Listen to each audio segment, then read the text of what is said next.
اس لیے اس نے اپنے لوگوں کو ملک مصر سے باہر نکالا۔ اسرائیل کے بیٹوں کے نام کے بعد جو مصر گئے وہ 5ویں آیت میں کہتا ہے، اور سب جانے جو یعقوب کے صلب سے پیدا ہوئی 70 تھیں، اور یوسف تو مصر میں پہلے ہی سے تھا، مہربانی سے ان کی نسلوں کو ہم آہنگ کریں۔ یہاں تعداد 70 ہے، لیکن پیدائش کے 46ویں باب میں یہ 66 ہے اور پھر 70، لیکن اعمال کی کتاب میں 7:14 میں استفنس نے تعداد 75 بتائی۔ اگر ہم پیدائش کے 46ویں باب کو پڑھیں تو یعقوب کے صلب سے جو لوگ پیدا ہوئے اور اس کے ساتھ مصر میں آئے، اور وہ اس کی بہوؤں کو چھوڑ کر شمار میں 66 لوگ تھے۔ پھر وہ یوسف کے 2 بیٹوں کو شمار کرتا ہے جو مصر میں پیدا ہوئے، یقیناً یوسف اور اسنات کو چھوڑ کر یہ لوگ تقریباً 70 تھے۔ اعمال کے 7ویں باب میں 75 دفعہ ذکر کیا گیا، دراصل 66 کا حوالہ ہے جس میں یعقوب کی نسل میں تقریباً 9 خواتین کو شامل کیا گیا۔ میں نے یہاں یوسف کی بیوی کو شامل نہیں کیا کیونکہ وہ پہلے ہی مصر میں تھی، اور اسی طرح یہودا کی بیوی کیا بھی گیا۔ شاید وہ وفات پا چکی تھی، اور اسی طرح شاید شمعون کی بیوی مر چکی تھی، جیسا کہ ہم 46ویں باب میں پڑھتے ہیں، اور اسی لیے ہم اگر ان 3 لوگوں کو نکال دیں تو 9 رہ جاتے ہیں جو مل کر 75 بنتے ہیں، کیونکہ یوسف اور یہودا کی بیویاں پہلے ہی وہاں پر تھیں، اس لیے انہیں شامل نہیں کیا گیا۔ یہ مل کر 75 لوگ تھے۔ یعنی 66 جمع 9 خواتین برابر ہیں 75 کے۔ صحیح کہا۔ اس لیے جب استفنس 75 کہتا ہے تو اس میں غلطی کی اس کوئی میں کوئی گنجائش غلطی نہیں۔ جب وہ بالکل۔ پیدائش میں کہتا ہے کہ 66 یا 70 بالکل۔ اور یہاں خروج میں کہتا ہے کہ 70، یہ ضروری ہے کہ اس کو دھیان اور دیانتداری سے پڑھا جائے تو جواب مل جائے گا۔ صحیح۔ پھر 6 آیت میں لکھا ہے کہ یوسف مر گیا۔ نہ صرف یوسف بلکہ اس کے ساتھ اس کے سب بھائی اور نسل کے لوگ بھی۔ یوسف مر گیا، اس کے بھائی بھی مر گئے، اس کے نسل کے لوگ بھی۔ ہم اس سے کیا سیکھتے ہیں؟ آپ اس کے بارے میں کیا کہیں گے؟ ہم جانتے ہیں کہ یوسف عیساؤ سے خوف زدہ تھا۔ اس نے کہا کہ میں تیری منت کرتا ہوں کہ مجھے میرے بھائی کے ہاتھ سے بچا، کہیں وہ آ کر مجھے مار نہ ڈالے۔ لیکن خدا یعقوب کی اولاد کے لیے ایک مقصد رکھتا تھا، اس لیے وہ زندہ رہے اور پھر مصر کو گئے، اور یہ وہ بات ہے جو خدا نے ابراہم سے 15ویں باب میں کی تھی، جس کو خدا نے یہاں پر پورا کیا تھا۔ خدا صحیح۔ کا انہیں بھیجنے کا ایک صحیح۔ مقصد تھا۔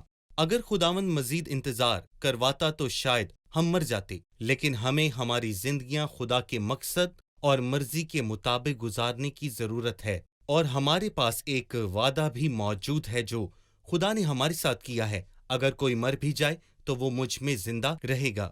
اکثر لوگوں کے ذہن میں یہ خیال ہوتا ہے کہ وہ گاڑی میں بیٹھیں اور کہیں ان کے ساتھ کچھ برا نہ ہو جائے۔ جی۔ وہ کوئی بڑا حادثہ ہونے سے خوفزدہ رہتے ہیں، اور یہ تمام خوف موت سے متعلق ہیں۔ وہ یہ سوچتا ہے کہ اس کی زندگی کا خاتمہ کیسے جی۔ ہوگا، لیکن ہر انسان کا زمین پر کوئی نہ کوئی مشن ہے۔ لیکن موت کا ایک وقت مقرر ہے، اور خدا ایک ایماندار کی خود حفاظت کرتا ہے، چاہے انسان کتنے ہی برے حالات میں ہو، چاہے اسے موت تک کا ہی سامنا کیوں نہ ہو، لیکن خدا ایماندار کی حفاظت کرتا اور اسے چھڑاتا ہے۔ یعنی موت دہشت کا بادشاہ ہے، اور اگر ہم عبرانیوں کے 2 باب کو پڑھیں تو وہاں لکھا ہے جو عمر بھر موت کے ڈر سے غلامی میں گرفتار رہے، عمر بھر کی انہیں غلامی۔ چھڑایا۔ میرا خیال ہے کہ ایک ایماندار کو موت سے کوئی خوف نہیں، کیونکہ یہ خدا تک پہنچنے کا ایک ذریعہ ہے۔ میرا تو جی چاہتا ہے کہ میں کوچ کر کے خداوند کے پاس چلا جاؤں، کیونکہ یہ بہت ہی زیادہ بہتر ہے۔ اور جیسا کہ آپ نے ذکر کیا کہ جب تک ایک ایماندار کا مشن پورا نہ ہو جائے تب تک اسے کوئی مار نہیں سکتا، اور اگر ابھی تک میری زندگی کا مشن پورا نہیں ہوا تو کوئی بھی شخص میری زندگی کا ایک دن بھی مجھ سے چھین نہیں سکتا، کیونکہ ابھی میرا کام باقی ہے، اور یہی سچ ہے۔ شکریہ۔ ہم ایک چھوٹے سے وقفے کے بعد دوبارہ حاضر ہوں گے۔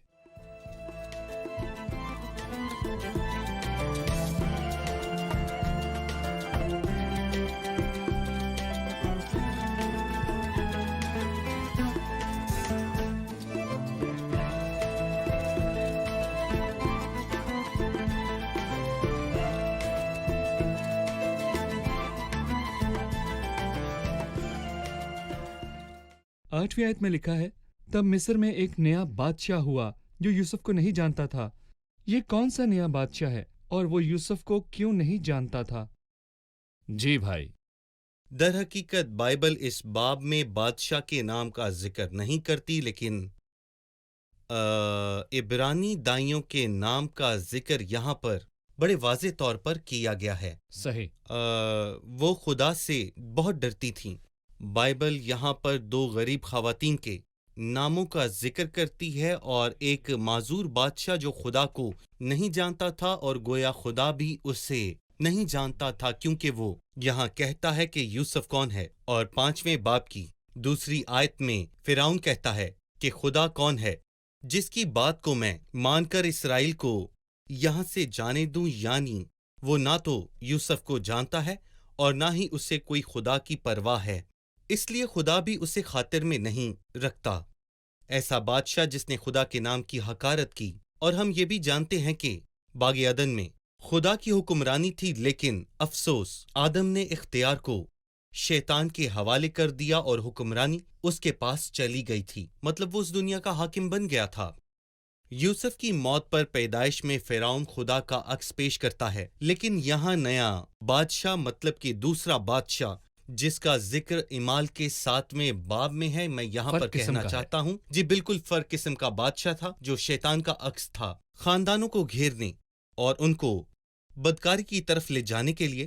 یہ ایک بہترین نمونہ تھا جو شیطان کی شکل میں تھا، اور لکھا ہے کہ وہ خدا کو نہیں جانتا اور نہ ہی وہ یوسف کو جانتا ہے، اور اس طرح وہ اس جہان کے سردار کی علامت ہے جو مسیح کو نہیں جانتا اور نہ ہی مانتا ہے۔ مطلب ماہر لسانیات کے مطابق اس نئے بادشاہ کا مطلب ہے کہ بغاوت سے ابھرا ہوا۔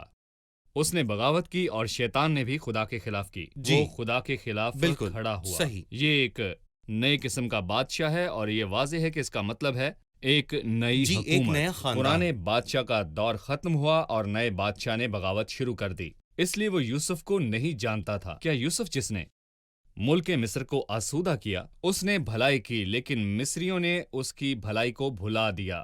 وہ لوگ یوسف کی بھلائی کو اتنی جلدی کیسے بھلا سکتے تھے؟ یہ بات قائل کرنے والی ہے کہ جو خدا ہمارا زندہ خدا ہے وہی یوسف کا خدا بھی ہے، جس نے ہم سب کو نجات دلائی اور ہم سب کے لیے ایک بڑا کام کیا کہ آج ہم زندہ ہیں، اور وہی اس کا حقدار ہے کہ ہم اسے یاد رکھیں۔ لیکن افسوس کی بات ہے کہ آج کل کی دنیا میں اسے کون یاد رکھتا ہے۔ اور وائس کی کتاب میں لکھا ہے کہ ایک چھوٹا شہر تھا جس پر ایک بادشاہ نے حملہ کیا، لیکن وہاں پر بہت ہی کم لوگ رہا کرتے تھے اور اس نے اس کا محاصرہ کیا، لیکن وہاں پر ایک غریب شخص تھا جو کہ بہت عقل مند تھا اور اس نے اس شہر کو چھڑا لیا، لیکن سب اس شخص کو بھول گئے۔ دنیا میں بہت سے لوگ مسیح کو بھول گئے ہیں، اور بہت ہی کم لوگ ہفتہ وار چرچ جاتے ہیں اس کے حکم کی یادگاری کے طور پر، بالکل کہ میری یادگاری میں ایسا ہی کیا صحیح، کرو۔ ٹھیک کہا۔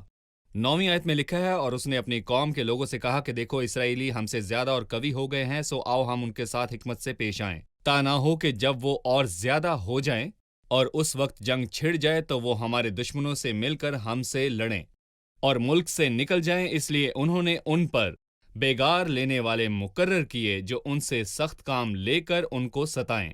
سو انہوں نے فرعون کے لیے ذخیرے کے شہر پتون اور رمسیس بنائے، پر انہوں نے جتنا ان کو ستایا وہ اتنا ہی ان سے زیادہ بڑھتے اور پھیلتے گئے۔ اس لیے وہ لوگ بنی اسرائیل کی طرف سے فکر مند ہو گئے، اور مصریوں نے بنی اسرائیل پر تشدد کر کے ان سے کام کرایا، اور انہوں نے ان سے سخت محنت سے گارا اور اینٹیں بنوا کر اور کھیت میں ہر قسم کی خدمت لے کر ان کی زندگی تلخ کر دی، اور مصریوں نے بنی اسرائیل پر تشدد کر کے ان سے کام کرایا۔ اس بادشاہ نے ان پر بے انتہا ظلم کیا اور ان سے بیگار لیا۔ بادشاہ کے ظلم کے تعلق سے کچھ بتائیے۔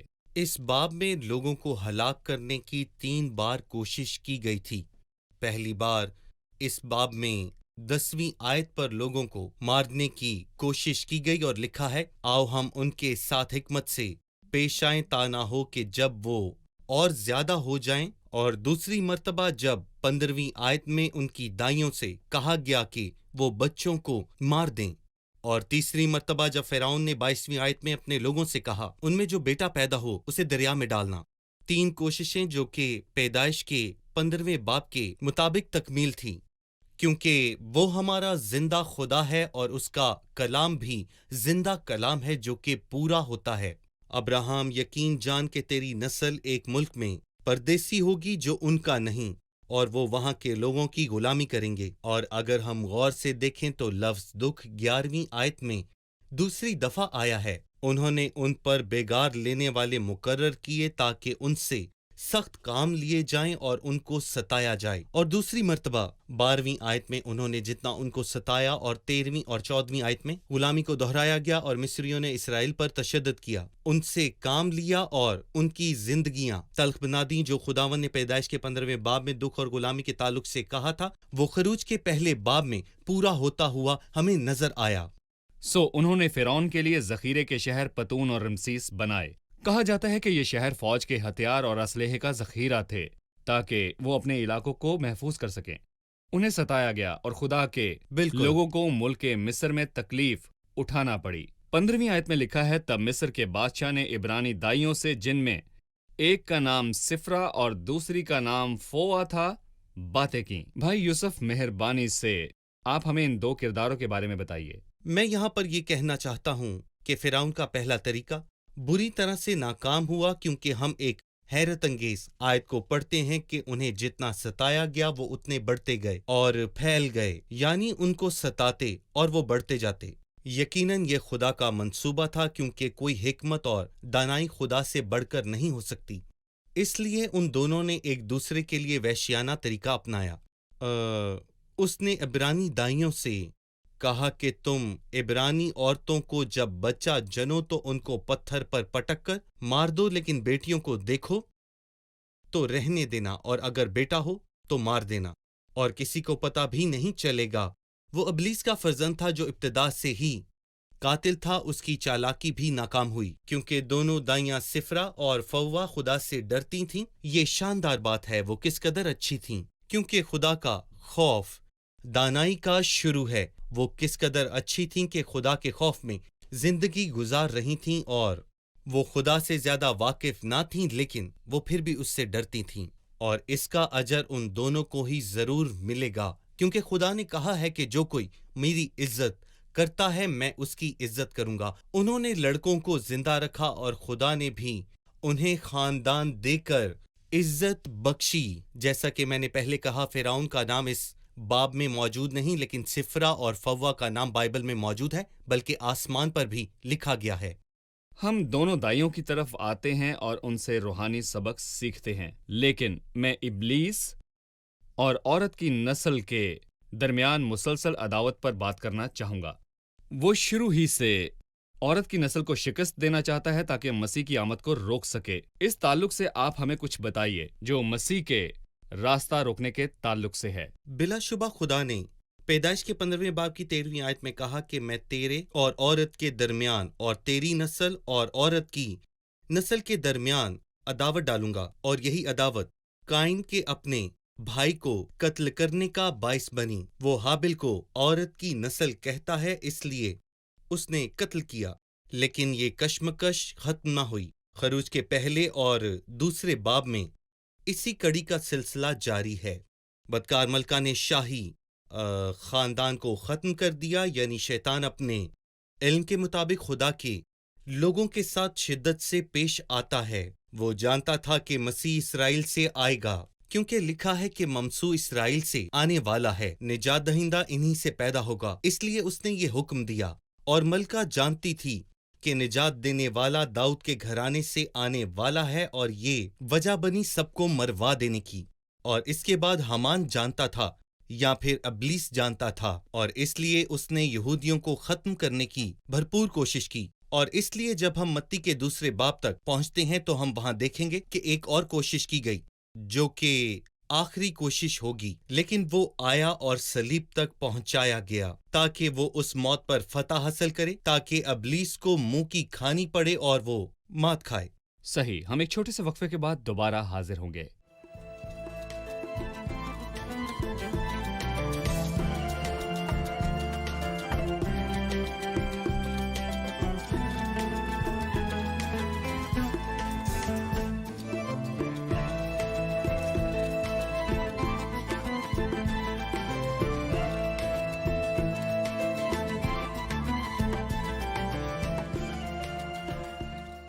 پندرہویں آیت میں لکھا ہے،